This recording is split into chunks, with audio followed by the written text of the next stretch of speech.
घर में घुसकर विधवा महिला की चाकू से गला रेत कर हत्या के मामले में नाबालिग निकला आरोपी। आरोपी ने पहले देखी पोर्न मूवी और फिर विधवा के घर में घुसा। महिला ने पहचान लिया तो गला रेत कर दी हत्या।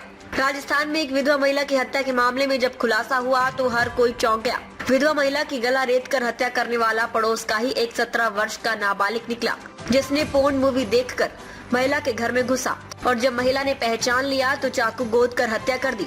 जब लोग आरोपियों की गिरफ्तारी की मांग को लेकर प्रदर्शन कर रहे थे तो वह भी उनके बीच शामिल हो गया, लेकिन पुलिस ने नाबालिग आरोपी को आखिरकार पकड़ ही लिया। प्रतापगढ़ जिले के छोटी सादड़ी इलाके में एक महिला 15 दिन पहले निर्मम तरीके से गला रेत कर हत्या कर दी गई। गुड्डी बाई नाम की महिला जो विधवा थी, 18 मई को महिला की रात में 1 बजे के करीब गला रेत कर हत्या की गई। उसके बाद सुबह जब महिला घर से बाहर नहीं आई तो आसपास के लोगों ने घर पर जाकर देखा तो महिला का शव पड़ा हुआ मिला था। पुलिस ने मामले की जांच शुरू की, जिसमें आसपास के 150 से अधिक सीसीटीवी कैमरे खंगाले और घटना स्थल के आसपास घरों का भी डोर टू डोर सर्वे किया और साइबर एनालिसिस भी किया, जिसमें सामने आया कि एक नाबालिग जो देर रात तक घर के बाहर बैठकर मोबाइल चलाता है और घटना के दिन भी रात को 1 बजे तक मोबाइल चलाता रहा। एसपी ने बताया कि पूर्व में भी आरोपी एक झूठा किडनैप का नाटक भी रच चुका था, जिसके आधार पर पुलिस ने उससे पूछताछ की तो पहले तो वह पुलिस को गुमराह करता रहा, टाल मटोल करता रहा, लेकिन बाद में पुलिस ने जब सख्ती से पूछताछ की तो वह टूट गया और उसने कहा कि हत्या की वारदात को अंजाम उसी ने दिया। पुलिस जांच में सामने आया कि आरोपी मोबाइल पर पोर्न और अपराध की कई कहानियां देखता रहता था और उसने उस दिन भी पोर्न मूवी देखी और उत्तेजित हो गया और चाकू उठाकर पड़ोस में अकेली महिला रहती थी जिसके घर में घुस गया। जब महिला के कपड़े हटाने की कोशिश की और महिला नींद से जाग गई। महिला ने आरोपी नाबालिग को कहा कि उसे पहचान लिया है। ये सुनते ही आरोपी ने चाकू से गले में वार कर दिए।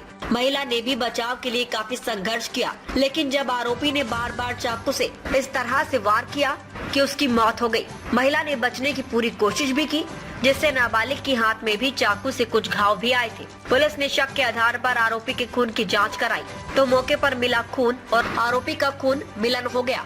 इसके बाद आरोपी ने पुलिस पूछताछ में बताया कि हत्या के बाद उसने मोबाइल फोन भी चुराए, जिनमें से सिम निकालकर दोनों मोबाइल को खंडर में फेंक दिया और हत्या के बाद खून से सना हुआ चाकू और कपड़े अपने घर में छुपा दिए और नहा धोकर सो गया। सुबह जब आरोपी के खिलाफ लोग प्रदर्शन कर रहे थे तो वह उसमें भी शामिल हो गया। एसपी विनीत कुमार ने बताया कि आरोपी 2 साल पहले एक घर से अचानक गायब हो गया था और फिर मंदसौर में मिला और वापस लौट कर आया तो बोला कि कुछ लोग उसे उठाकर ले गए थे। वह वहां से किसी तरह से भाग कर आया है, लेकिन पुलिस ने जब इसमें जांच की तो ये पूरी कहानी फर्जी निकली। आरोपी मोबाइल पर लगातार क्राइम, थ्रिलर और अपराधों की कहानी देखता था, उससे प्रभावित हो गया और उसी तरह की वारदात को अंजाम दे दिया। छोटी सादड़ी थाना क्षेत्र के अंदर 19 तारीख की रात को एक महिला जो कि माली समाज की थी और वहाँ पर उसकी सुबह है ना हत्या की एक सूचना हमें प्राप्त हुई। उसकी जब हत्या की सूचना प्राप्त हुई तो हमने जब घटनास्थल देखा तो हमारे सीनियर अधिकारी वहाँ पर भी गए, एडिशनल एसपी और डिप्टी एसपी। हमने एफएसएल को बुलाया, डॉग स्क्वाड को बुलाया, फिंगरप्रिंट ब्यूरो को, सभी तरह के वहाँ बुलाया और जो घटना थी वो उसके घर पे ही उसके गले पर है ना कोई हथियार से चोट करके और इस प्रकार से उसकी मृत्यु की घटना ये सामने, हत्या करने की घटना सामने आई। ये चूँकि बिल्कुल ब्लाइंड मर्डर था और बड़ा कहीं कोई बच्चे जो महिला थी बिल्कुल अलग अकेली रहती थी, उसके पति का पहले पूर्व में निधन हो चुका था, उसके कोई संतान नहीं थी। तो सारे हमने जो हमारी आसूचना टीम है, तकनीकी टीम है, साइबर टीम है, एफएसएल की टीम है और हमारे जो थाने के जो अच्छे और काफ़ी जो पुराने अनुभवी लोग हैं उनको और ज़िले में भी जो वहाँ पर पहले थे उनको सबको बुला करके और सब लोगों का डोर टू डोर सर्वे करवाया। सारे साके सीसीटीवी फुटेज देखे हमने वहाँ पर कि क्या उसमें कुछ हमें क्लू मिला और सभी तरीके से हमने उसमें वहाँ पर हमारा इन्वेस्टिगेशन किया। मैंने भी जाकर के घटनास्थल पर जाकर के पूरे अधिकारियों को निर्देश दिए। हमारे को एक सूचना प्राप्त हुई कि एक उसी मोहल्ले का रहने वाला एक बालक है जो कि थोड़ा सा गुमसुम सा रहता है और उसके जो उस दिन घटना वाले दिन भी रात को 12, साढ़े 12, 1 बजे तक वो वहीं चौक में ही मंदिर के पास बैठा हुआ था। उसको फिर हमने हमारी टीम ने उसको डेवलप किया और उसके जो गतिविधियां थी उनको हमने उसको ट्रेस आउट किया और उससे जब साइकोलॉजिकल तरीके से जब उससे पूछताछ करी और जब उसके मोबाइल को खंगाला तो ये क्लियर हुआ कि इसी बालक ने उस महिला की हत्या की थी।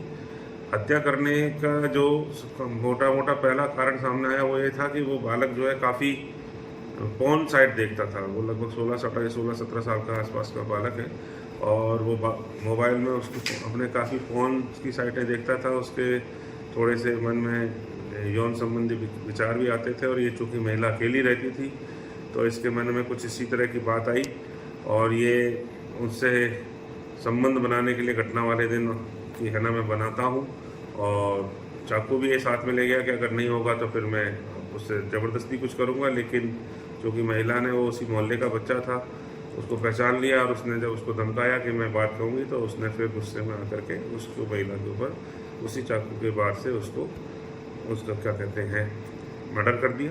और जो मृतका के जो दोनों मोबाइल थे उनको भी वो ले आया ला करके और उसमें है ना उनको फेंक दिए और जो अपने कपड़े थे उनको भी है ना दूसरी जगह पे एक थैली में डाल करके फेंक दिए और है ना घटना के बाद जब ये अफवाह उड़ाई कि मेरे कपड़े कोई गायब हो गए हैं तो ये सारी बातों को देखते हुए हमारे को पहले शुरुआत से ही उस पर थोड़ा सा शक था। लेकिन चूँकि उसकी उम्र कम थी तो हम और भी उसमें दूसरे एंगलों को देख रहे थे लेकिन वो शुरू से हमारे शक के दायरे में था और अल्टीमेटली आज उसको फिर हमने नियमानुसार उसको निरुद्ध करके और उसको पेश किया जा रहा है।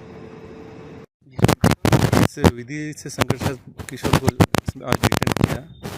ये जांच में आया कि पॉर्न मूवी देखने का आदी था। काफ़ी समय से 2023 से ये पॉर्न मूवी देखने का एडिक्ट हो गया था और पूर्व में भी इसने 2 साल पहले झूठे अपहरण की कहानी बनाई।